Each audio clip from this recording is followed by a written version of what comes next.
जितने भी टेट्स के लिए मेंशन है उसके लिए है। So once again good evening everyone, welcome to class. And ये स्पेशली आपके क्लासेस चल रहे टॉपिक ओरिएंटेड भी, जो बुक के सिलेबस में भी है, प्लस आपके जो अपकमिंग टेट एग्जाम्स के लिए भी है। ठीक है, कोई भी टेट एग्जाम्स दे दो या फिर प्रिपेयर हो जाओ, एसएसबी के लिए प्रिपेयर हो जाओ, जो आपके टीजीटी वेस्ट में हो रहे, कमिंग आने वाले आपके टाइम में भी आएंगे, ओईएस के लिए हो जाओ, कि कोई भी एग्जाम्स के लिए हो जाए, दीज आर द बेसिस, ये आपका फाउंडेशन क्रिएट करेगा। First point, educational fundamental rights for children, United nation क्या लिखा है? Declaration of human right, declaration of human right. ठीक है, डिक्लेरेशन ऑफ ह्यूमन राइट कब हुआ? 1948 में। इतना याद रखना, बस शॉर्टकट याद करना है। ठीक है, declaration of human rights 1948। Declaration of the rights of the child, देखो बच्चों के लिए जो राइट्स बने उसका डिक्लेरेशन आया 1959 में, बट ह्यूमन राइट्स के लिए जो डिक्लेरेशन आया वो 1948 में आया। ठीक है, अभी concept and need of universalization of the elementary education, हमेशा इसका शॉर्टकट वर्ड आता है, दैट इज द यूईई। ठीक है, क्या बोला? यूईई। अच्छा, एक रिक्वेस्ट है, जो कल के बच्चे प्रेजेंट थे हमारे ऑफलाइन क्लासेस में, Kurukshetra and ANU students, please जो भी आपको क्लास में मैंने पढ़ाया उसका एक पीडीएफ बना के मुझे शेयर कर दें। ठीक है, कल भी मैंने बोला था, कोई बच्चों ने रिस्पॉन्स नहीं दिया, मैं भी सारे बिजी हो गए, तो एक बार मुझे पीडीएफ बना के शेयर कर दो। ठीक है, शेयर कर देना आफ्टर क्लास कर देना, बाकी बच्चों को हेल्प हो जाना चाहिए। ठीक है, चलो next. So concept and need of universalization में एलिमेंट्री एजुकेशन क्यों चाहिए? देखो, एलिमेंट्री एजुकेशन मतलब क्लास 1 to 8। ठीक है, याद रखना, बार बार बोल रही हूँ, प्राथमिक शिक्षा, प्राथमिक शिक्षा, प्राथमिक शिक्षा। ठीक है, एलिमेंट्री एजुकेशन, तो एलिमेंट्री एजुकेशन को यूनिवर्सलाइजेशन करना है, सारे लोगों को, विश्व में पूरे जितने भी लोग हैं वो लिटरेट होना चाहिए। तो लिटरेसी रेट को इंक्रीज करने के लिए बच्चों को हम क्या कर रहे हैं ना, पढ़ाना चाहते हैं, साक्षर बनाना चाहते हैं। ठीक है, तो उसके लिए पूरे यूनिवर्सलाइजेशन ऑफ एलिमेंट्री एजुकेशन करवाया गया।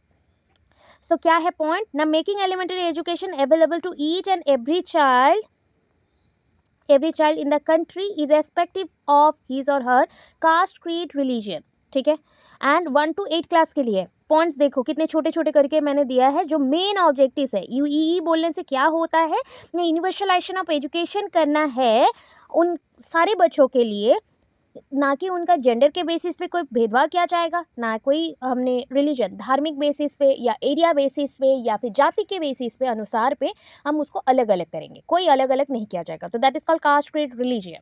एंड 1 to 8 क्लास के लिए ये रहेगा। अभी देखो, सबसे इंपॉर्टेंट कॉन्स्टिट्यूशन में जो आर्टिकल रखे गए हैं वो है article 45 of the constitution of the India. And ये आर्टिकल आपने डीपीएसपी में पढ़ा था। डीपीएसपी का फुल फॉर्म लिख लो, जो एएनयू एंड वाईवीयू स्टूडेंट्स हैं। तो डीपीएसपी क्या होता है? Directive principle of state policy, directive principle of state policy, principle of state policy. ठीक है, स्टेट पॉलिसी, यहाँ पे लिखा भी नहीं गया, पॉलिसी। ठीक है, directive principle of state policy, तो डीपीएसपी है। तो डीपीएसपी में आर्टिकल 45 को भी रखा गया है, एंड ये कॉन्स्टिट्यूशन का पार्ट है। इसके अकॉर्डिंग क्या बोला गया ना, free and compulsory education to children 6 to 14 years. तो 6 to 14 ईयर्स के लिए फ्री एंड कंपलसरी एजुकेशन हम प्रोवाइड करेंगे। Reasons for non achievement of goals of UEE, क्यों अभी तक यूईई सक्सेसफुल नहीं हुआ, उसका गोल क्यों फुलफिल नहीं हुआ? नॉन अचीवमेंट बोला गया, क्यों नहीं हुआ ना? पॉपुलेशन एक्सप्लोजन, पॉपुलेशन बढ़ गया। जब रिसोर्सेस कम हो, ठीक है, और पॉपुलेशन ज़्यादा हो जाए तो क्या होगा? ऑब्वियस है, कमी आएगी, लैकिंग आएगी, क्राइसिस आएगी, तो वो क्राइसिस आ जाता है। That is called population explosion. की जगह पे क्या मेंशन है? This is your population explosion. तो पॉपुलेशन एक्सप्लोजन मतलब बहुत ज़्यादा बढ़ गया, पॉवर्टी, गरीबी आ गया। एग्रीकल्चरल बेस्ड इकोनॉमी, सारे लोग क्या करने लगे ना, एग्रीकल्चरल बेस्ड इकोनॉमी में इंक्लूड हो गए, मतलब हमें फार्मिंग करना है एंड उससे क्रॉप जो आएगा उसी से ही बेच के जिंदा रहना है, इतना में आ गए। बट एजुकेशन का इंपॉर्टेंस है, जो अदर कुछ काम कर सकते हैं उसमें इन्वॉल्व होना नहीं चाहते हैं। कम्युनिकेशन गैप, देखो अभी रूरल एरियाज में ये सारी इन्फॉर्मेशन पहुंच नहीं पाए due to the lack of media, internet और टेलीविजन्स और रेडियो, ऐसा फैसिलिटीज़ नहीं था ताकि कि इन्फॉर्मेशन वहाँ तक पहुँच सके। और जो पॉलिसीज़ आता है पहले अर्बन एरियाज़ में जल्दी पता चलता है। अगर कोई भी न्यूज़ आज पब्लिश हुआ है मॉर्निंग में ना, विद इन ए मिनट, मतलब आप बोल सकते हो कि किसी ने एक शेयर किया तो उसको 1000 लोग शेयर कर दे रहे हैं, तो उससे सारे लोगों को पता चल जा रहा है। बट गांव एरिया में सोचो, एक दो बच्चों के पास अभी मोबाइल फ़ोन आता है, सो उनके अंदर भी एजुकेशनल वाले उतने मोटिवेशन होने चाहिए, इंटरेस्ट होने चाहिए, तब जाके वो इन्फॉर्मेशन शेयर करेंगे। वो क्या करते हैं, ओनली मूवीज़ या फिर ओनली छोटे मोटे वीडियोस उसी को शेयर करते हैं, जो इंपॉर्टेंट वीडियोस है उसको शेयर नहीं करते। उससे क्या होता है, जो लैकिंग रह जाता है, कमी रह जाता है। तो ये कम्युनिकेशन गैप है, कम्युनिकेशन गैप है। अनएम्प्लॉयमेंट, ठीक है, बेकारी समस्या तो रहेगा ही। फिर आया लैक ऑफ मोटिवेशन, अभी भी बोला था, लैक ऑफ मोटिवेशन, मोटिवेशन नहीं है इसलिए तो शेयरिंग नहीं हो रहा है कोई चीज़, एंड हम वीक पड़ते जा रहे हैं। ड्रॉप आउट रेट्स इंक्रीज कर रहा है, जैसे स्कूल छोड़ देना कोई रीज़न से, या वेस्टेज एंड स्टेगनेशन, गरीबी में रह रहे, गरीबी मतलब दारिद्र्य सीमा रेखा के नीचे भी रह रहे हैं बहुत लोग, एंड स्लम एरियाज में भी बहुत लोग रह रहे हैं, तो उस अकॉर्डिंग भी इश्यूज आते हैं। Lack of awareness and ignorance, देखो अवेयर होना चाहिए, लोगों को पता रहना चाहिए कि एजुकेशन का वैल्यू क्या है। अगर उसको वो इग्नोर कर दे कि कोई इंपॉर्टेंस नहीं है, खाना ही तो मिलेगा, खाना तो कैसे भी इनकम कर लेंगे, तो उस बेसिस पे इसको इग्नोर किया जाएगा। देन क्या है, जेंडर बायस, बहुत ही भेदभाव किया जाता है, गाँव में तो और भी ज़्यादा है, रूरल एरियाज़ में और ज़्यादा है। राजस्थान के कुछ केसेस अभी भी हैं जहाँ पे छोटे बच्चियों को दूध, उबलते दूध में क्या किया जाता है, मार दिया जाता है। जैसे ही पैदा होते हैं, बर्न होता है, उसके बाद ही उनको मार दिया जाता है। ऐसे कंडीशंस और भी है, गाँव के बहुत सारे छोटे छोटे एरियाज़ में आपको देखने को मिल जाएंगे, क्योंकि गर्ल चाइल्ड्स को वो बचाना नहीं चाहते। अगर गर्ल चाइल्ड्स नहीं है, उसके बाद नेक्स्ट जनरेशन कैसे आएगा या प्रोटेक्ट कैसे करोगी, ये भी तो एक प्रॉब्लम है। प्लस और एक चीज़ है कि अगर ट्रांसजेंडर्स हुए तो उनको वो पसंद नहीं करते हैं एंड उनको भी मार देते हैं। और एक है कि विकलांग, that is disabled person, handicap person, उनको भी बहुत सारे फैमिली बोलते हैं कि ये सारे कर्स हैं, सीन है, जस्ट लाइक पाप है कोई चीज़ का, एंड मार देते हैं। तो ये ऐसे करके बहुत सारे लैकिंग रह गया हमारे एजुकेशन सिस्टम्स के पॉइंट पे, मतलब बायसनेस तो बहुत ज़्यादा आ रहा है, भेदभाव बहुत ज़्यादा आ रहा है। Lack of stability in life, fluctuate हमेशा हम होते रहते हैं, हमारे माइंड हमेशा चेंज होते रहते हैं, उस बेसिस पे हम एक भी दिन कोई भी चीज़ों से सेटिस्फाई नहीं होता है, इस बेसिस पे भी हमारे लाइफ में स्टेबिलिटी नहीं रहता, और उस अकॉर्डिंग एजुकेशन को कभी कभी हम लोग पीछे छोड़ देते हैं। एजुकेशन का इंपॉर्टेंस ये नहीं है कि ओनली आपको अर्निंग मिलेगा, एजुकेशन का इंपॉर्टेंस ये है कि आप एक स्टैंडर्ड में रहने को पसंद करोगे या फिर इम्प्रूव करने को ट्राई करोगे, ज्ञान मतलब नॉलेज लेना पसंद करोगे। यही था मेन मोटो यूई का। क्योंकि आज का जो मीडिया है, जो भी चल रहा है, आगे चल रहा है, तो उसमें क्या नीड होता है ना कि लिटरेट पर्सन्स नीड होते हैं, जैसे कि वो आगे बढ़ सके, सही इस्तेमाल कर सके, सही यूज़ कर सके अपने मोबाइल का, अर्निंग में बहुत ज़्यादा हेल्प होगा। अगर कोई इंग्लिश में बात करता है तो English is very important now it is, because every communication needs a proper way or proper media for transfer of things, transfer of experiences और transfer of opinion। हर एक चीज़ का क्या है ना, ओपन करने के लिए या फिर कोई एक इजीली मूव करने के लिए हमें क्या चाहिए, लैंग्वेज का नीड होता है।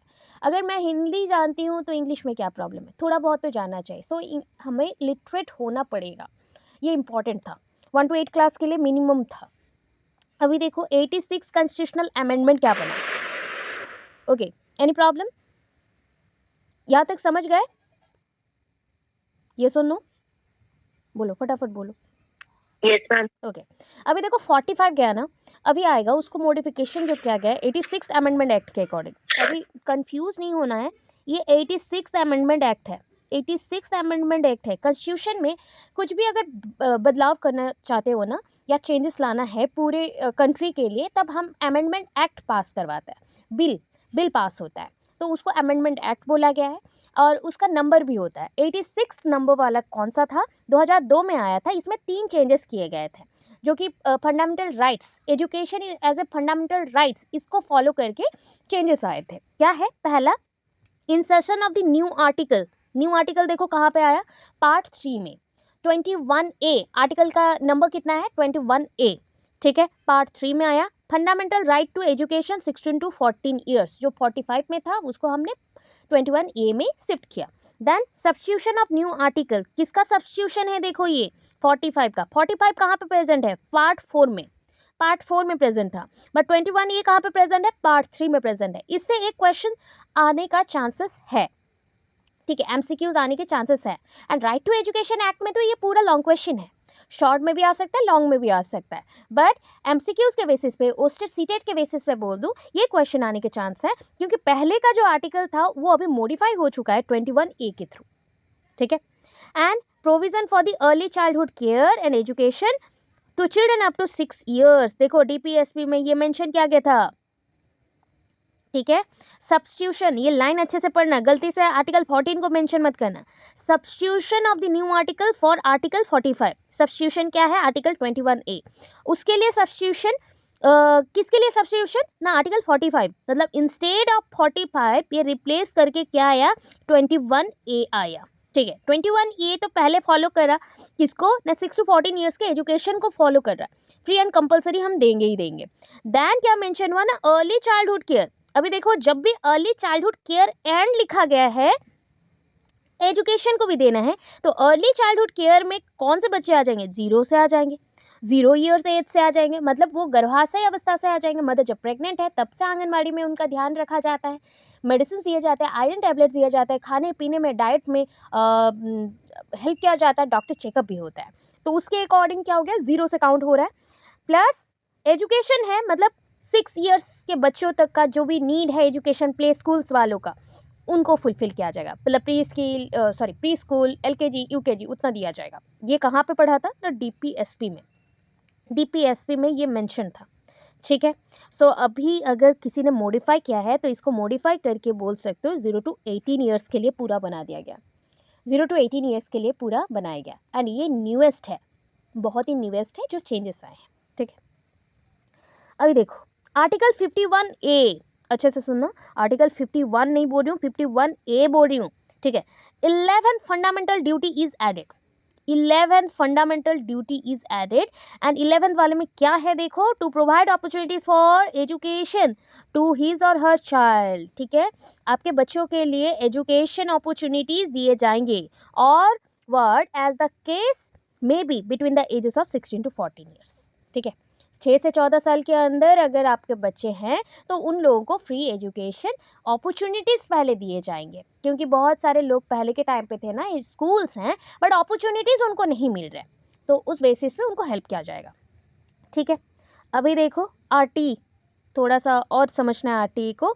जो बच्चे RT नहीं पढ़े थे यहाँ से समझ लो, एंड RT का पूरा वीडियो 1 टाइम प्लीज़ देख लेना, देखना कंफर्म अगर नहीं हुआ तो बोलना। RT से एक क्वेश्चन आएगा, कोई भी सेट में आ सकता है, वो आर्ट्स ग्रुप में हो या साइंस ग्रुप में, क्वेश्चन तो आएगा RT से।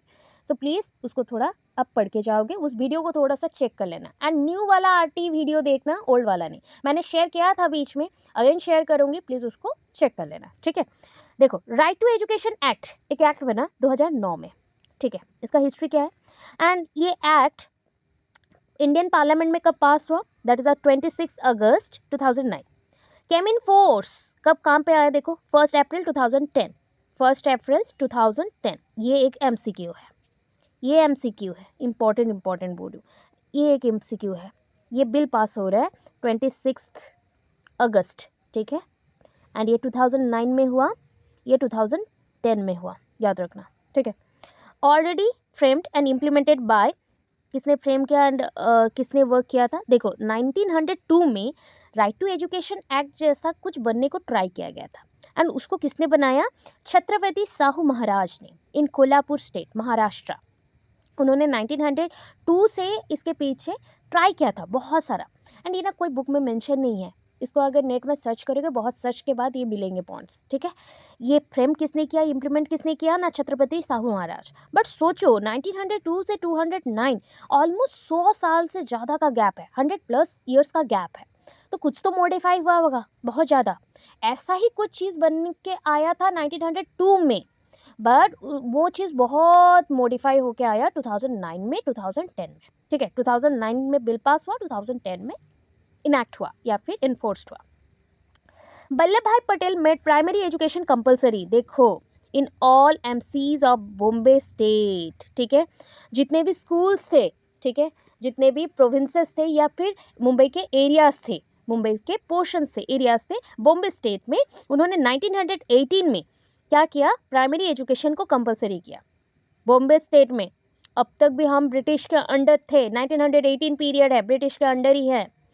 तो now the India was ruled by Indian government, but at the time the India was just like ruled by Britishers government. तो ब्रिटिश पीरियड में आपको 1918 वल्लभ भाई पटेल ने ट्राई किया था कि एजुकेशन सिस्टम में प्राइमरी एजुकेशन को कंपलसरी कर दिया जाए। किया, बॉम्बे के कुछ जगहों पे किया उन्होंने। देखो Mahatma Gandhi basic scheme of education कब आया था बताओ, जानते हो? और इस टाइम पे कौन सा कमिटी आया था? एनीवन? पढ़ा चुकी हूँ मैं, एन स्टूडेंट्स बताना चाहिए। याद आ रहा है? जेड से नाम है, देखो मैं हिंट दे रही हूँ। एनीवन? कोई बोल पाएगा? तो उस पीरियड में ये तो मेंशन है ना, बेसिक स्कीम ऑफ एजुकेशन हो, वर्धा स्कीम हो। और एक नाम बोल दूँ, दैट इज द नाइतालिम। लिख के रख लो, नाइतालिम। ठीक है, नाइतालिम। नाई मीन्स न्यू, तालीम means skill, new skill education. ठीक है, न्यू स्किल एजुकेशन। ये भी महात्मा गांधी ने लाया था और उसी पीरियड में ही लाया था, 1937 में। वर्धा स्कीम का ये मॉडिफिकेशन है नाइतालिम कंसेप्ट, एंड ये रूरल रिकंस्ट्रक्शन के लिए इम्पॉर्टेंट है। महात्मा गांधी जी का माइंड एंड हार्ट दोनों ही बसते थे रूरल एरियाज में, मतलब गांव में। एंड वो चाहते थे कि एजुकेशन अगर मॉडिफाई होना ही है, ऑडियो नहीं आ रहा है। ऑडियो नहीं आ रहा है,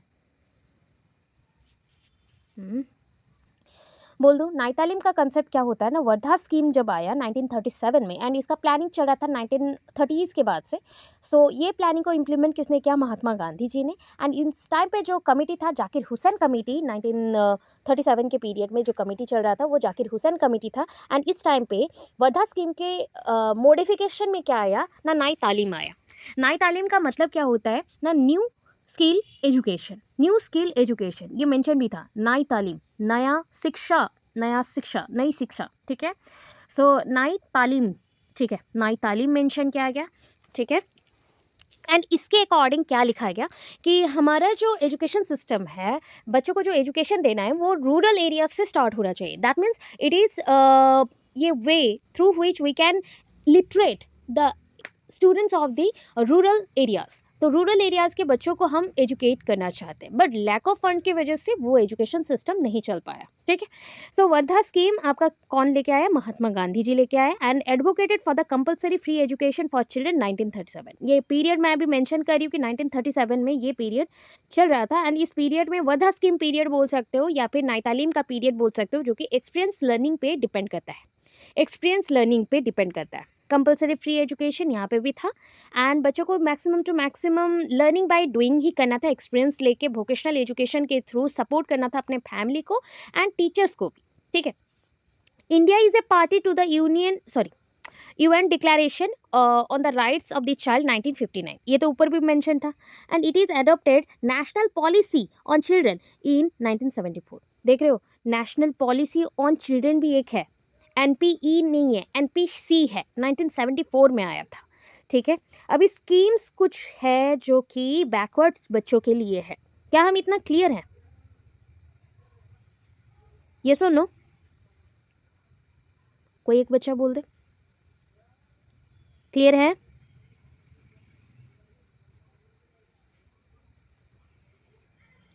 ठीक है, बहुत सारे पॉइंट्स कर लिए। सो फिर से थोड़ा सा क्विकली बोल रही हूँ मैं। जैसे यहाँ से सोचो, 1970 से डिस्टेंट एरिया चिल्ड्रन स्कीम आया। ठीक है, डिस्टेंट एरिया चिल्ड्रन जो दूर रहते हैं, स्कूल से दूर रहते हैं। न्यूट्रिटिव डाइट स्कीम आया 0 to 6 ईयर्स के लिए आंगनवाड़ी और बालवाड़ी में। मिड डे मील स्कीम बना 1 to 5 के लिए पहले। अभी के लिए PM पोषण है, जिसको आप आपके एरिया में उड़ीसा में अक्षय पात्र बोलते हैं, और PM पोषण जिसके through mid day meal scheme को इम्प्लीमेंट किया गया 1 to 8 क्लास के लिए। देन बना जैसे आपका पाठशाला है वैसे आश्रमशाला for poor children, enrol 2 types में, बेसिक में और पैरा बेसिक में, 1 to 7 and 5 to 10।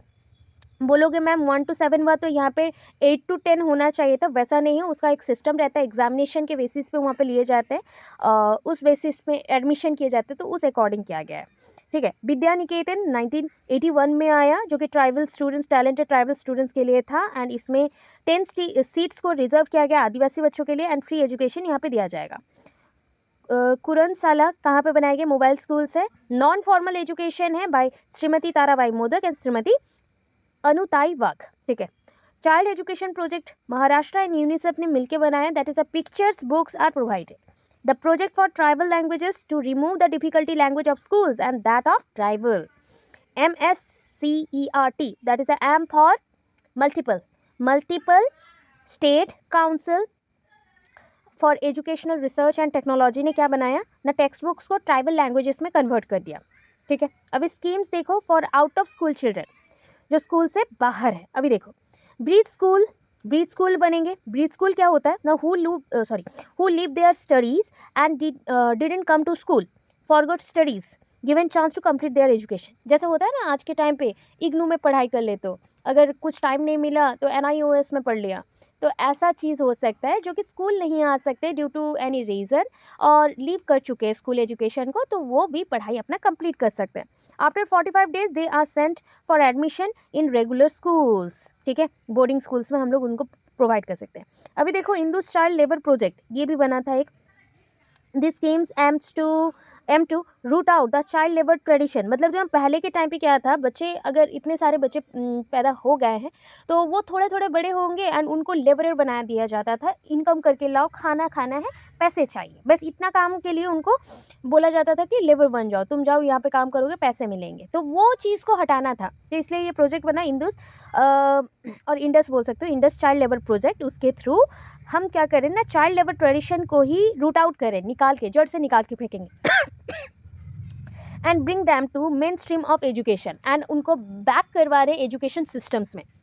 Implemented in 5 district, पहले 5 डिस्ट्रिक्ट में हुआ था महाराष्ट्र के, जस्ट लाइक गोंडिया, अमरावती, जलाना, औरंगाबाद, मुंबई। ठीक है, नेक्स्ट देखो, MSCRT हैज़ टेकन रेस्पॉन्सिबिलिटीज़, इसके लिए जो भी लिया, एंड सोसाइटी नोन एज, इस प्रोजेक्ट को और भी नाम दिया गया national child labour project, NCLP। ठीक है, NCLP। Children of 5 to 8 years age to regular school, उनको 5 से 8 साल के बच्चों को रेगुलर स्कूल जाना है। 9 to 13 ईयर्स के बच्चों को वोकेशनल ट्रेनिंग सेंटर जाना है, जहाँ पे उनको वोकेशनल एजुकेशन सिखाया जाएगा। 14 to 17 को प्रोफेशनल ट्रेनिंग दिया जाएगा, जिसके थ्रू उनका अर्निंग मिलेगा। अभी देखो सखरसला एक बना, फिर से स्कीम आया, सेकेंड सेमिस्टर स्कूल्स, नाम बहुत बड़े बड़े हैं। Sakharshala second semester school, settlement of the sugarcane cutters children. ठीक है, and Sakharshala try to solve problems in continuing education by opening schools, function only during the second part, October to March. मतलब देखो अभी सुगर कैन कटर्स चिल्ड्रन, मतलब जो बच्चे जैसे कि शुगर कैन के ये होते हैं ना, फार्मिंग होते हैं, तो उसको काटते हैं, तो उस पीरियड में उनको क्लासेस नहीं करवाए जाएंगे, एजुकेशन नहीं दिए जाएंगे, उनको उस पीरियड को छोड़ के बाकी पीरियड में एजुकेशन दिए जाएंगे। जैसे कि यहाँ पर टाइम पीरियड मेंशन किया गया है, functions only during the second part लिखा गया ना, अक्टूबर टू मार्च, इस पीरियड में बच्चों को पढ़ाया जाएगा और बच्चों को नहीं पढ़ाया जाएगा, उसके लिए बना सखरसला। देन देखो और एक प्रोजेक्ट आया, कैप प्रोजेक्ट। अभी बोलोगे और कितना है मैम, अभी और भी है। ठीक है, बहुत है, अभी कंप्लीट करो और एक दिन पूरे लगेंगे। चलो कोई बात नहीं, 1-2 टाइम्स करके रीड करके जाओगे। ठीक है, नहीं रीड करोगे ख़त्म हो जाएगा, नहीं पढ़ पाएंगे। चलो यहाँ पे आ गए। तो कैप प्रोजेक्ट क्या है, 1981 में आया था, प्राइमरी एजुकेशन फॉर ऑल। देखो कैप प्रोजेक्ट 1981 एंड ये project assistance with the UNICEF था, पार्ट टाइम क्लासेस के लिए 6 to 14 ईयर्स के बच्चे होंगे एंड इनको एजुकेशन मिलना चाहिए, वो भी पार्ट टाइम। अगर वो दिन में काम कर रहे हैं तो रात को क्लासेस होंगे, इवनिंग क्लासेस होंगे, तो उनके लिए ये पढ़ाई होगा। ठीक है, फिर देखो रिमेडियल टीचिंग क्या होता है, ये किसने डिस्कवर किया था वो पहले याद रखेंगे, एम फुले हमी योजना। ठीक है, ये मिनिमम लेवल ऑफ लर्निंग जैसे बच्चों का कंप्लीट हो, MLL जो रहता है आपका, MLL। ठीक है, मिनिमम लेवल ऑफ लर्निंग, बच्चों को एक छोटे अमाउंट का होने से भी, लोअर अमाउंट का होने से भी एजुकेशन मिलना चाहिए। सो इसको किसने, कौन से योजना के थ्रू डिस्कवर किया गया ना, एम फुले हामी योजना। इसके थ्रू जो बच्चे वंचित रह रहे एजुकेशन से एंड उनका कंसंट्रेशन कम रह रहा है एजुकेशन पे, ज़्यादा ध्यान नहीं दे रहे, फोकस नहीं कर रहे, पढ़ाई समझ नहीं आ रहा है, तो उनके लिए रिमेडियल टीचिंग क्लासेस होंगे, जो कि बोलते हैं ना रिमेडियल मतलब उपचार जैसा, तो उनको उपचार दिया जा रहा है, जो पॉइंट समझ नहीं आ रहा है फिर से उनके लिए पढ़ाया जा रहा है, ताकि उनका पॉइंट क्लियर हो, डाउट क्लियर हो। फिर क्या आया, बस्तीसला प्राइमरी स्कूल क्लासेस 1 to 4, ये भी इतना ज़्यादा इंपॉर्टेंट नहीं है, इससे कभी भी टॉपिक नहीं आया। ठीक है, MCQs नहीं आए, तो इसको नहीं पढ़ना है, याद नहीं रखना, फिर भी सुन लो। इनफॉर्मल एजुकेशन है इन हिली ट्राइबल रिमोट एरियाज, बस इतना याद रखना। ये विलेज एजुकेशन कमेटी के थ्रू हुआ था एंड इसमें क्या होता था ना, 30 डेज ट्रेनिंग होता था बाय DIET। ठीक है, DIET डिप्लोमा डिप्लोमा एजुकेशन जो टीचर एजुकेशन होते थे उनके लिए है, इंटरमीडिएट टीचर एजुकेशन तो उनके लिए था। एंड इन बच्चों को जैसे हिली एरियाज़ में है, पहाड़ी अंचल में रहते हैं या फिर ट्राइबल एरियाज़ में है, रिमोट एरियाज़ में है जहाँ तक एजुकेशन नहीं पहुँच पा रहा, तो उनके लिए ये प्रोवाइड किया जाता है। ये इतना इम्पॉर्टेंट नहीं है। चलो अभी जो इम्पोर्टेंट आ रहा है वो है स्पेशल ग्रुप्स के लिए, that means handicap. The scheme for special target group devadasi children, देखो हैंडीकैप्ड और देवदासी चिल्ड्रन एटसेट्रा बोला गया, ठीक है। The schemes for children of devadasi, देखो क्या लिखा गया, वरंगना, ठीक है, वरंगना। तो वरंगना में क्या है ना, न्यूट्रिशनल मील मिलेगा, अटेंडेंस अलाउंस चेक किए जाएंगे, बुक बैंक मिल जाएगा, बुक बैंक योजना, बोर्डिंग स्कूल्स मिलेगा, ठीक है। यहाँ पे क्या लिखा गया, अनहिल्या वुमेंस प्रवर्धन प्रोग्राम, फ्री पास योजना। इतने पॉइंट्स हैं जो इम्पोर्टेंट, खास इतना ज़्यादा नहीं है। जो नेक्स्ट वाला है वो इम्पोर्टेंट है, एजुकेशन फॉर हैंडीकैप। जब हैंडीकैप बच्चे बहुत ज़्यादा बढ़ जाते हैं एंड उनको स्कूल्स में हम लोग अलाउ नहीं करते थे, तो नॉन फॉर्मल एजुकेशन उनके लिए प्रोवाइड किया जाता था, ठीक है। डिस्टेंस एजुकेशन या moving schools, remedial education, part time education, vocational education, इनके लिए प्रोवाइड किया जाता था। इतने टाइप के एजुकेशन उनको दिया जाता था। फिर आया एजुकेशन फॉर डिसेबल्ड चिल्ड्रन, ठीक है, एजुकेशन फॉर डिसेबल्ड चिल्ड्रन। पता है ये क्या बोला जाता है, एजुकेशन फॉर डिसेबल्ड चिल्ड्रन अगर सेकेंडरी लेवल्स में हो तो IEDSS बोला जाता है, ठीक है। IEDSS जो पढ़ोगे और भी आगे पढ़ोगे। इन 1885 ये deaf and dumb school was established in Mumbai, ठीक है। जैसे कि राउरकेला में भी है होम एंड होफ, तो वैसे ही एक deaf and dumb school open किया गया मुंबई में। But after some time admitted to general school integrated approach, but इसको उतने बच्चे नहीं आए पढ़ने के लिए, तो इसको चेंज कर दिया गया नॉर्मल जनरल स्कूल्स में। थोड़ा बहुत क्लियर है यहाँ तक? ये सुन लो, बोलो फटाफट बोलो, ये सुन लो जल्दी। क्लियर है क्या हम? Yes ma'am. Okay, yes ma'am. अरे जो पॉइंट नहीं समझ आएगा बोलना, अगेन बता दूंगी, ठीक है। थोड़ा सा जल्दी तो जाना पड़ेगा, देखो इतने पॉइंट्स है ना, इसलिए थोड़ा फास्ट जल्दी जल्दी जाना पड़ रहा है। डिस्ट्रिक्ट भाषा नहीं पढ़ पा रहे, जल्दी जा रहे, ठीक है। अभी देखो DPEP, आपका वॉइस थोड़ा सा ब्रेक हो रहा है। तो DPEP क्या है ना, डिस्ट्रिक्ट प्राइमरी एजुकेशनल प्रोजेक्ट और प्रोग्राम, इसको DPEP बोलते हैं शॉर्टकट में। DPEP 1994 टू 95 में ये इम्प्लीमेंट हुआ या लॉन्च हुआ। एंड यूनिवर्सलाइजेशन ऑफ एजुकेशन इसका मेन मोटो है, मतलब हर एक बच्चा का एलिमेंट्री एजुकेशन कंप्लीट होना चाहिए, इसलिए इसका टर्म आया प्राइमरी, प्राथमिक, ठीक है। फिर क्या आया, फेज 1। फेज 1 में क्या है ना, 5 states with the help of world bank, ठीक है। यहाँ पे क्या आया ना, फेज 1 में 5 स्टेट है जो कि with the help of world bank क्या कर रहे हैं ना, वर्ल्ड बैंक के अकॉर्डिंग उसके हेल्प से 100% एक्सेस टू एजुकेशन। ये पॉइंट्स हैं जो याद रखने हैं आपको, ठीक है। क्या है ये 4 पॉइंट, 100% एक्सेस टू एजुकेशन, सारे बच्चों को एजुकेशन मिलना चाहिए। वो एजुकेशन का बोलते हैं ना, सुविधा मिलना चाहिए सारे बच्चों को।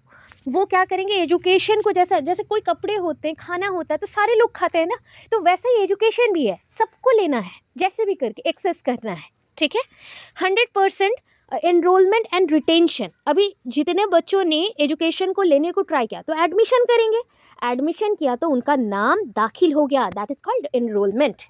एंड वो बच्चे कब तक वो स्कूल में है, अगर लॉन्गर पीरियड तक है उसको चेक करने के लिए क्या होता है, रिटेंशन। तो हमें 100% चाहिए इसमें, सफिशिएंट, ठीक है, 100% सक्सेसफुल होना है। क्यों? क्योंकि हम चाहते हैं कि सारे बच्चों को हम साक्षर बनाएं, लिटरेसी रेट को इंक्रीज करें। तो पॉजिटिविटी लाने के लिए ये 2 पॉइंट चाहिए। देन क्या है, MLL, इसका फुल फॉर्म ना पूछा जाता है, minimum level of learning, minimum level of learning. इससे क्या होगा बताओ, इससे डिक्रीज हो जाएगा drop out rate, drop out rate decrease होगा, ठीक है, ड्रॉप आउट रेट डिक्रीज होगा। ये पॉइंट था DPP। यस, कुछ बोल रहे आगे हम लोग बहुत सारे, देखो हम ना पूरा एजुकेशन सिस्टम्स पढ़ रहे हैं, और भी कितने पॉइंट्स बाकी रहेंगे क्या पता, मैं तो पूरा छान छान के लाई हूँ पॉइंट्स, और भी बहुत है। सोचो ये शॉर्टकट है, ये अगर लॉन्ग में पढ़ते सारे पॉइंट्स को तो कितने पेजेस होते हैं एंड कवर अप भी नहीं कर पाते, ठीक है। तो अभी जो इम्पोर्टेंट थिंग आ रहा है, जो सर्व शिक्षा अभियान है, ये सर्व शिक्षा अभियान अभी बन गया है किसका पार्ट, समग्र शिक्षा अभियान का एक पार्ट बन गया। और उसके साथ RMA से, राष्ट्रीय माध्यमिक शिक्षा अभियान, ठीक है। सर्व शिक्षा अभियान को क्या बोला गया है? Education for all in English में बोला गया एजुकेशन फॉर ऑल, सर्व शिक्षा अभियान, सबके लिए जो शिक्षा है। ठीक है। Sarva Shiksha Abhiyan program SSA and its essential features जो इंपॉर्टेंट है अभी क्या है देखो। SSA was initiated in 2001। ठीक है, याद रखना SSA वाज इनिशिएटेड इन 2001। ठीक है। इनका भी मेन पॉइंट क्या था? Universal elementary education, UEE। And ये क्या कर रहे हैं ना, इम्प्रूविंग एनरोलमेंट। सेम पॉइंट्स आ रहे हैं देखो, DPP में भी सेम पॉइंट्स से हम इम्प्रूव करें एनरोलमेंट को। ठीक है, एडमिशन्स को बढ़ा रहे हैं, एनरोलमेंट, रिटेंशन। अगर बच्चे पूरे साल स्कूल्स में हैं तो रिटेंशन भी रह जाएगा। दैट मीन्स कितने बच्चे स्कूल सिस्टम में प्रेजेंट है। अगर 100 बच्चों ने इस बार एडमिशन लिया था तो 100 बच्चे अगर एंड तक है, दैट मीन्स रिटेंशन 100% हो गया, है ना। फिर नेक्स्ट क्या है? Quality of education. हम एजुकेशन में क्वालिटेटिव एजुकेशन देंगे। पहले क्या था? एजुकेशन नहीं मिल रहा था तो एजुकेशन प्रोवाइड करो। अब क्या है? क्वालिटेटिव एजुकेशन प्रोवाइड करो। इसलिए 5T का स्टार्ट हुआ। 5T का ट्रेनिंग भी चल रहा है न्यू स्कूल्स में, सारे स्कूल्स में ये ट्रेनिंग प्रोवाइड हो रहा है। अभी नेक्स्ट देखो, अभी कौन सा अमेंडमेंट एक्ट फिर से आया देखो, 86 अमेंडमेंट एक्ट। अच्छा, मुझे अभी क्वेश्चन फिर से मेरे माइंड में आया, कंपल्सरी फ्री एजुकेशन कौन सा आर्टिकल है जो 86 अमेंडमेंट एक्ट के थ्रू पार्ट 3 में आया कॉन्स्टिट्यूशन के अंदर? Which article? और which article replace the article 45? देखो मैंने हिंट भी दे दिया। कौन सा आर्टिकल? Which article? 2001। एंड इसका मेन पॉइंट 3 ही है, इंप्रूविंग एनरोलमेंट। ऐसे ऑप्शन क्वेश्चंस आ जाएंगे, what are the objectives of SSA, okay, और out of which one was not the objective of SSA। तो ये 3 ऑप्शन दे दिया, improving enrolment, retention and quality of education and hostel setting और hostel arrangement. तो hostel arrangement negative आया। ठीक है, तो ऐसे आपको याद रखना है 3 फैसिलिटीज जो improving enrolment, retention and quality of education. फिर 86 अमेंडमेंट एक्ट के थ्रू ये क्या किया गया? एलिमेंट्री एजुकेशन को फंडामेंटल राइट बना दिया गया। वो था 21A का पॉइंट। ठीक है, सो ये ऑपरेशनलाइज्ड हो गया, मतलब काम में आ गया, इनैक्ट हो गया, इन्फोर्स्ड हो गया, ये सारे वर्ड यूज हो सकते हैं। And after free and compulsory education passed by the parliament August 2009, जो कि RTE है आपका। Actively involve panchayati raj institutions. देखो अभी कौन से कमिटीज हैं जो एक्टिव थे उस पीरियड में। सोच लो ये 2000 का पीरियड है, 2000 मतलब बोल सकते हैं 2000 से लेके 2010-11 तक का जो पीरियड चल रहा है एंड अभी भी मॉडिफाई हो रहा है। तो इसमें कौन से कमिटीज काम कर रहे थे, वर्केबल थे या फिर एक्टिव थे? तो first one is the Panchayati Raj institution. School management committee, इसके अकॉर्डिंग बहुत सारे क्वेश्चन आते हैं। SMC का फुल फॉर्म पूछा जाता है, याद रखो, school management committee. School management committee, आप सोचोगे मैम अभी क्यों बोल रहे हो? बिकॉज SMC ऐसा है, वैसे उसके फुल फॉर्म दे देंगे, एक फुल फॉर्म वाला क्वेश्चन जरूर आएगा, देखना। ठीक है, तो वहाँ पे एक क्वेश्चन ऐसा आता है कि SMC का जैसे लिख दिया, स्कूल मैनेजमेंट कमेटी, समग्र मैनेजमेंट कमेटी, शिक्षा management committee, none of this. तो वहाँ पे हमेशा कंफ्यूज होके सब समग्र में मार देते हैं, तो कंफ्यूजन नहीं, स्कूल मैनेजमेंट कमेटी SMC। और आया आपका village education committee, that is a VEC। Then आया देखो और भी एक है, बार 2 टाइम्स रिपीट हो गया टाइपिंग में, okay, parent teacher association PTA and opportunity for the public private partnership. ये पेरेंट्स पार्टनरशिप मत समझ लेना, पब्लिक PPP। ठीक है, RRR पढ़े हो, ये PP है, पब्लिक प्राइवेट। RRR मतलब आपका मूवी का नाम नहीं बोल रही हूँ, 3R याद आ रहा है, read write arithmetic, and P का है। वैसे यहाँ पे 3 P आया, पब्लिक प्राइवेट पार्टनरशिप। ठीक है, AIIMS of objective of the SSA क्या चाहता था? 2001 में ये पॉइंट आया था। सो SSA क्या करता था ना, provide useful and relevant elementary education for all children in 6 to 14 age group by 2010। देखो क्या बोल रहा है ये पॉइंट, अच्छे से समझो। 2010 आप कंफ्यूज होकर RTE को फिर टिक करने वाले हो।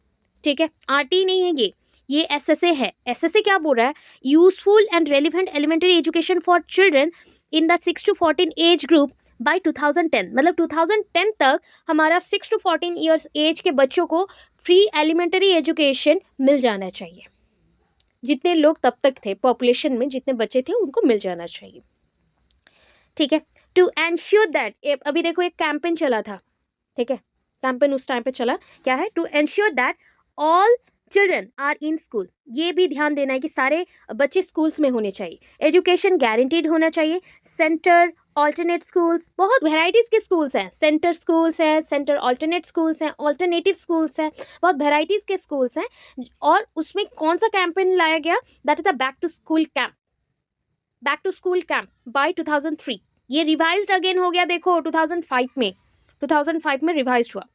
All children complete 5 years of primary schooling by 2007। मतलब मैं अगर टॉपिक इम्प्लीमेंट करती हूँ 2002 में, तो 5 साल का एटलीस्ट टाइम ले रही हूँ कि यहाँ तक में प्राइमरी एजुकेशन में 5 years का जो स्कूलिंग है बच्चों का कंप्लीट होना चाहिए। ठीक है, देखो 2002 से 5 साल लो क्या हो जाएगा, 5 years हो गया ना। तो 2002 में ये इम्प्लीमेंट होने के बाद जितने बच्चों ने एडमिशन लिया होगा, तो वो बच्चे 5 साल के लिए पूरा प्राइमरी स्कूलिंग को कंप्लीट करेंगे। ये हमारा टारगेट था। क्या होता है जब नया कुछ प्रोजेक्ट बनता है, उसको टारगेट में लाए हो, तो एटलीस्ट अगर 100 बच्चे एडमिशन ले रहे तो 100 बच्चे 5 साल तक पूरा रहेंगे और वहाँ पे एजुकेशन उनको दिया जाएगा। ठीक है, all children complete 8 years of elementary schools. देखो 8 years बोला गया ना, इससे 8 को प्लस कर दो तो क्या मिला, 10, 2010। ठीक है, एंश्योर यूनिवर्सल रिटेंशन, चेक करना पड़ेगा 2010 तक। अगर 2002 में बच्चों ने एडमिशन लिया था उस प्रोजेक्ट के साथ, तो उनका यूनिवर्सल रिटेंशन है कि नहीं, मतलब जितने बच्चों ने एडमिशन लिया था 2010 तक उतने बच्चों ने एजुकेशन कंप्लीट किया कि नहीं, 1 to 8 क्लास का, ये चेक करना है। 2010 is the outer limit for such achievement, तो वो अचीवमेंट एक था, इसलिए ये आउटर लिमिट वहां तक रखा गया, 2010 तक ये कंप्लीमेंट होना चाहिए, मतलब कंप्लीट हो जाए। एंड ये अगर मतलब इम्प्लीमेंट नहीं हुआ प्रॉपरली, तो उसको मॉडिफाई करने के लिए आया RTE, right to education act. अभी देखो सर्व शिक्षा अभियान 2 एस्पेक्ट के थ्रू हुआ था। एक हुआ वाइड कन्वर्जेंट फ्रेमवर्क। ठीक है, ये नाम सारे इसलिए बोल रही हूँ कि एग्जाम से पहले 1 टाइम इसको रीड करके जाना बस, ठीक है, या फिर वीडियो सुन लेना। क्या है, पॉइंट्स वर्ड्स याद रहने चाहिए। ठीक, वाइड कन्वर्जेंट फ्रेमवर्क, कौन सा फ्रेमवर्क है, वाइड कन्वर्जेंट फ्रेमवर्क। वाइड मतलब बड़ा, कन्वर्जेंट मतलब जो आके एक जगह में जुड़ रहा है, और फ्रेमवर्क है, ये ढांचा है। तो ऐसा एक क्यों बना ना, एलिमेंट्री एजुकेशन स्कीम्स के थ्रू बना ये फ्रेमवर्क। और क्या है, बजट प्रोविजन, एक बना बजट प्रोविजन, जैसे होता है ना कितने खर्चे होंगे, बजट अधिवेशन होता है, वैसे ही है, बजट एनालिसिस करके बजट प्रोविजंस बने, जो कि वाइटल एरियाज को, जैसे कि यूनिवर्सलाइजेशन ऑफ एलिमेंट्री एजुकेशन करना है तो उनके लिए तो फंड भी चाहिए, तो वो फंड प्रोवाइड करेगा, पैसा प्रोवाइड करेंगे। अभी देखो broad strategies of the SSA program, क्या क्या है ब्रॉड स्ट्रैटेजीज, जैसे इंस्टीट्यूशनल रिफॉर्म्स, पहले इंस्टीट्यूशंस को, स्कूल्स को मॉडिफाई करना है। फिर क्या करना है, sustainable financial growth, sustainable financial growth, financing मतलब पैसों में एक इकोनॉमिक कंडीशन में बैलेंस रहना है, इकोनॉमिक कंडीशन में बैलेंस रहना है। फिर क्या है, कम्युनिटी ओनरशिप। अभी देखो हर एक चीज में कोई बात हो, स्प्रेड कैसे होता है, how to spread a little thing very furiously in the society, because society is just like a vehicle, moving vehicle, always try to spread all these things from one person to another person very fast, in very fast way. Okay, so please mute up your microphone first. I request you, please mute up your microphone. Okay, देखो sustainable financing, sustainable मतलब balance, मुझे balance economic growth चाहिए। फिर क्या है, community ownership चाहिए, मतलब community भी यहाँ पे इन्वॉल्व करेगा, कोई चीज़ों को स्प्रेड करना हो, वो पॉजिटिव हो नेगेटिव हो, वो इजीली हो जाता है कम्युनिटीज़ के थ्रू। तो यहाँ पे एग्जैक्टली मुझे कम्युनिटीज़ को क्यों जोड़ना है, पॉजिटिविटी के लिए, क्योंकि जितने लोग जुड़ेंगे, जितने कम्युनिटीज़ के मेंबर जुड़ेंगे, उतने आगे हम बढ़ते जाएंगे। Next, institutional capacity building, institutions के कैपेसिटी को बिल्ड करना पड़ेगा। And improving main stream education, अभी पता है आपके एजुकेशन सिस्टम में वेराइटीज ऑफ एजुकेशन है। ओके, वेराइटीज ऑफ एजुकेशन है, क्या है एजुकेशन सिस्टम में, एक एजुकेशन सिस्टम है इंक्लूसिव एजुकेशन, ठीक है, जो बच्चे नहीं लिखे हो उनको बोल दे रही हूँ, इंक्लूसिव एजुकेशन, ठीक है। और एक क्या है, मेन स्ट्रीम एजुकेशन। और क्या है, दैट इज आप बोल सकते हो कि स्पेशल एजुकेशन, ठीक है, special education. Then last one is the general education. तो ये 4 वेराइटीज है, 1 2 3 4। Inclusive education include all persons, all individuals, that is disabled one, disabled plus non-disabled, सारे लोगों को इंक्लूड कर रहा है, ठीक है। ये जो SE लिखा गया सेकेंडरी एजुकेशन, ये डिजेबल्ड बच्चों के लिए है, मतलब आपका नॉर्मल नहीं होगा, डिसेबल्ड बच्चे जो कि स्पेशल बच्चे हैं, ठीक है। जो आपका MSE है वो क्या है, मेन स्ट्रीम, ये रिलेटेड टू ट्रेनिंग रिलेटेड होता है, आपको वोकेशनल अर्निंग देने के लिए होता है, वो सारे बच्चों को इंक्लूड कर रहा है, बट कोई एक पर्टिकुलर प्रोग्राम्स के लिए या पर्टिकुलर कोई काम सिखाने के लिए आपको जैसे अर्निंग मिल सके फ्यूचर में, उसके लिए हेल्प करता है। जनरल एजुकेशन जो नॉर्मल बच्चों के लिए होता है, वहाँ पे इंक्लूसिव बच्चे भी आ सकते हैं, उनके परसेंटेज के अकॉर्डिंग कितने परसेंटेज में वो हैंडीकैप्ड है उस बेसिस पे, ठीक है। अभी आगे चलते हैं। ये इंस्टीट्यूशनल कैपेसिटी बिल्डिंग हो रहा है, कितने बच्चे पढ़ सकेंगे एक साथ और कौन से बच्चे पढ़ पाएंगे उस अकॉर्डिंग। क्या प्रॉब्लम है, किसी को आई थिंक पढ़े थे ना, institutional capacity building, improving main stream education administration community based monitoring with full transparency. कोई भी एजुकेशन सिस्टम होना, वहाँ पे फुल ट्रांसपेरेंसी चाहिए होता है। देखो, पूरा नेकेड नहीं चाहिए, ट्रांसपेरेंसी रहना चाहिए, ठीक है। कोई चीज़ों को ओपन नहीं करना है पूरा, बट सारे पॉइंट्स लोगों को पता रहना चाहिए, तब तो जाके ना कोई चीज़ दिखता है, तभी बिकता है। ये पॉइंट एक टीचर ने हमें बोला था, अगर कोई चीज़ अच्छा दिखेगा तभी बिकेगा। तो वो चीज़ पॉइंट में आता है कि हमें अगर कोई एजुकेशन सिस्टम को चलाना है या स्कूल्स को चलाना है, तो हमें स्कूल्स को पूरा ट्रांसपेरेंट रखना पड़ेगा, उसके जो मेन ऑब्जेक्टिव्स है, उद्देश्य है, उसको बोलना पड़ेगा। गवर्नमेंट का क्या रूल है, नियम है, हम नहीं जानते ना, तो इसलिए हमें कन्फ्यूज़न होता है। जब हमें पता रहेगा तो हम उसके साथ लिंकअप होने को ट्राई करेंगे, या कम्युनिटी बन के हम सपोर्ट करेंगे। इतना ही चाहिए, फुल सपोर्ट के लिए फुल ट्रांसपेरेंसी चाहिए। देन क्या है, देखो, habitation as a unit of planning. Habitation मतलब अभी हम लोग हॉस्टल फैसिलिटीज़ का स्टार्टिंग कर रहे हैं, टीचर्स के लिए भी एंड स्टूडेंट्स के लिए भी। देखो, अगर एक स्कूल बहुत ही डिस्टेंटली लोकेटेड है, वहाँ पे टीचर्स क्यों नहीं जा रहे हैं, जॉब मिलने से भी वहाँ पे टीचर्स नहीं जाते, बिकॉज वहाँ पे अच्छे क्वालिटीज़ का घर नहीं है, रहने के लिए कोई फैसिलिटीज़ नहीं है। इसलिए हमें नीड होता है कि स्टूडेंट्स के साथ साथ टीचर्स के लिए भी फैसिलिटीज़ दिए जाए, हैबिटेशन बोला गया।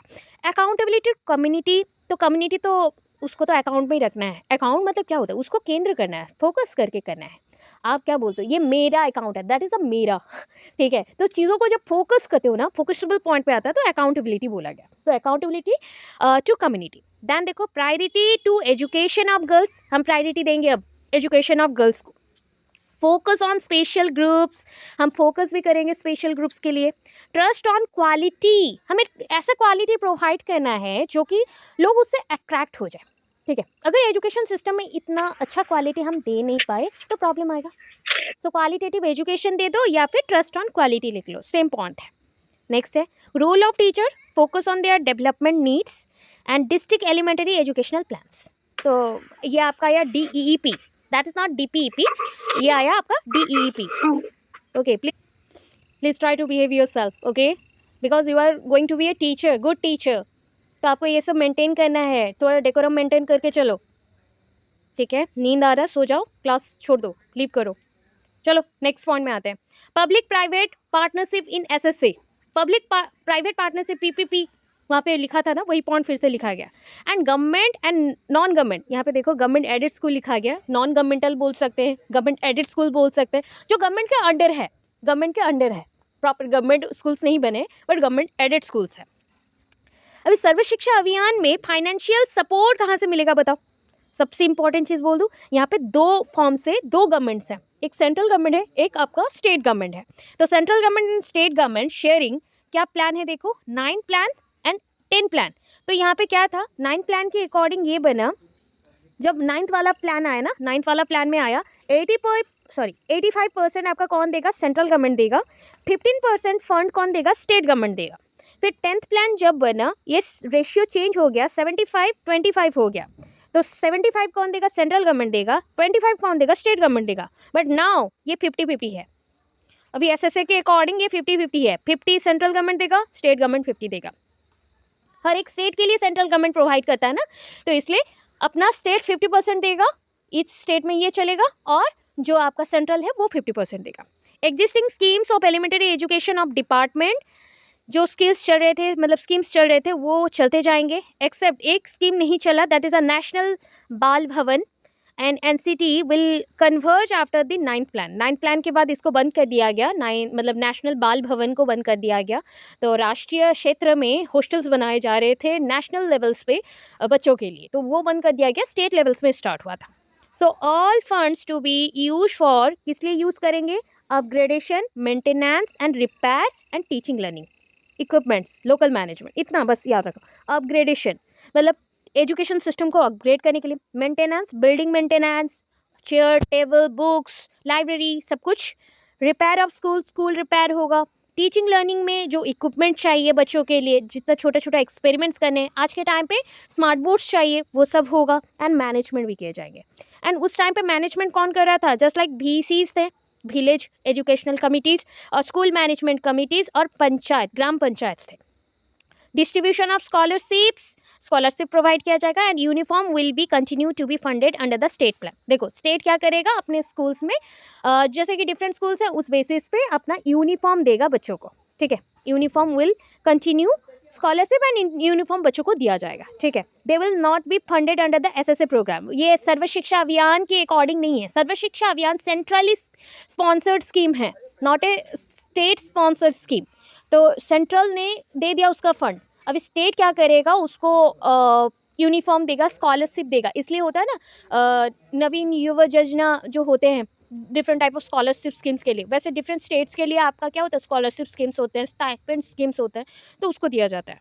Development of school and other related facilities क्या क्या है? इंफ्रास्ट्रक्चर को बढ़ाना, appoint teachers, provide teacher training, ठीक है। AIE का फुल फॉर्म देख लो, इंपॉर्टेंट है, alternative and innovative education. Alternative innovative education ये किसके लिए था? Marginalise and deprived groups of tribal and coastal areas, जिनके पास स्कूल फैसिलिटीज पहुंच नहीं पाया, that is a tribal and coastal areas, जो कि मार्जिनलाइज्ड हैं, दारिद्र्य सीमा रेखा के नीचे हैं, डिप्राइव्ड है, वंचित हैं, डिप्राइव्ड मीन्स वंचित, वंचित हो रहे हैं, उनको देना। Civil work, massive investment up to the limit 33% of the total project budget and provision of infrastructure of resource centers। ये पॉइंट याद नहीं रखोगे तो भी चलेगा, बस 33% याद रखना, 33% तक इन्वेस्टमेंट आपका होगा। कोई भी अगर बड़ा मतलब पैसे वाला बिजनेसमैन पर्सन भी है, वो भी चाहे तो इसमें इन्वेस्ट कर सकता है, ठीक है। एजुकेशन सिस्टम से देखे हो ना, डिफरेंट स्कूल्स बनते हैं, क्या हर एक स्कूल गवर्नमेंट बना रहा है? अगर कोई बिजनेसमैन है, कुछ है, तो वो भी इन्वेस्टमेंट यहाँ पे कर सकते हैं उनके अकॉर्डिंग। सिविल वर्क्स बोला गया, जो भी रिसोर्स सेंटर्स के अकॉर्डिंग फंड प्रोवाइड करते हैं गवर्नमेंट को, उसी गवर्नमेंट के फंड से ये सारे स्कूल्स बनते हैं। इनोवेटिव एक्टिविटीज़ जैसे क्या क्या है? गर्ल एजुकेशन हो गया, early childhood care and education, ST/SC education, computer education. पहले ना कंप्यूटर एजुकेशन था ही नहीं, बहुत ही लिमिटेड क्लासेस में कंप्यूटर एजुकेशन दिया जाता था, एंड ये सारे स्कूल गवर्नमेंट स्कूल्स हैं और गवर्नमेंट एडेड स्कूल्स हैं। ये आपका जो प्रोग्राम्स है, ये आपको नहीं बोल रहा है कि प्राइवेट स्कूल्स और English medium school, missionary schools के लिए, वहाँ पे तो डोनेशन बेस्ड है, ये फ्री दे रहा है ना। तो फ्री में नॉर्मली गवर्नमेंट स्कूल्स में पहले कंप्यूटर एजुकेशन नहीं था, आज के टाइम पे कंपलसरी कर दिया गया। देन देखो R&E, that is a research and evaluation, provisions for regular school mapping and micro planning, ठीक है। और कितने हैं? और भी हैं, देखो यहाँ तक कंप्लीट कर लेते पहले, मिड डे मील नेक्स्ट करेंगे। Updating of the house hold data, कितने हुए, कितना खर्च हुआ, कितने पूरे साल में कौन कौन पढ़ रहा है, जैसा एक जनगणना सेंसस, ऐसे भी कर सकते हैं। Setting up special task force, special task force को क्या बोलते हैं ना, STF, special task force for low female literacy district, जिनके डिस्ट्रिक्ट्स में, जो डिस्ट्रिक्ट्स में फीमेल लिटरेसी रेट बहुत ही कम है, उनके लिए स्पेशल टास्क फोर्स इंप्लीमेंट किया जाएगा। Incurring expenditure on education management information system, incurring मतलब हम खर्चा भी संभालेंगे कि कितने खर्चे हो रहे हैं एजुकेशन मैनेजमेंट इंफॉर्मेशन सिस्टम्स में। School grant ₹2000 each was given to schools and ₹1000 was given for improvement of schools library facilities. Rest money school beautification, repair, maintenance of furniture etcetera, ठीक है। स्कूल क्या ग्रांट कर रहा था ना, 2000 रुपया दिया जा रहा था, उसमें से 1000 रुपीज़ स्कूल के लाइब्रेरी के लिए होगा, एंड जो जितना पैसा बच गया, मतलब लास्ट जो रेस्ट 1000 रुपीज़ रह गया, वो स्कूल ब्यूटिफिकेशन मतलब इंफ्रास्ट्रक्चर को प्रॉपर करने के लिए, रिपेयर करने के लिए और मेंटेनेंस करने के लिए यूज़ होगा। टारगेट ग्रांट देखो, सॉरी टारगेट ग्रांट बोलो, टीचर टारगेट ग्रांट जो होता है TLM बोला गया, मतलब टीचर्स के लिए जो भी टीचिंग लर्निंग मटेरियल्स बनेंगे उनके लिए सपोर्ट के लिए 500 दिया जाएगा, ठीक है। And teacher training is must. Distance education with the help of IGNOU, देखो उस टाइम पे क्या था, ओनली इग्नू था, self learning material and audio video. कल मैं ऑडियो विजुअल एड्स के बारे में थोड़ा सा बता रही थी आप लोगों को, दैट इज आप जहाँ पे सेंसस का यूज़ करते हो, आई एंड ईयर दोनों यूज़ होता है, वो ऑडियो विजुअल है। ऑडियो मतलब सुनना, विजुअल मतलब देखना, दोनों के अकॉर्डिंग आपका 70 to 80% लर्निंग कैपेसिटी बिल्डअप होता है, नॉलेज मेमोराइज हो जाता है। अगर मैं बोलूँ सेल्फ लर्निंग मटेरियल, तो जैसे chart paper, model, manual books और स्पेसिमेंस एटसेट्रा होते हैं, फिल्म स्ट्रिप्स होते हैं, वो आपका क्या होता है, सेल्फ लर्निंग मटेरियल्स होता है। ठीक है, सो नेक्स्ट क्लास में हम लोग मिड डे मील से मूव करेंगे। मिड डे मील के बाद ख़त्म हो जाएगा, ये आपको राइट्स और नहीं पढ़ने, बस मिड डे मील देखना है। तो मिड डे मील हम लोग नेक्स्ट क्लास के बाद कंटिन्यू करेंगे। क्या हम इतना समझ चुके हैं? Thanks for watching my videos. Guys, please subscribe my channel and share with your friends and family.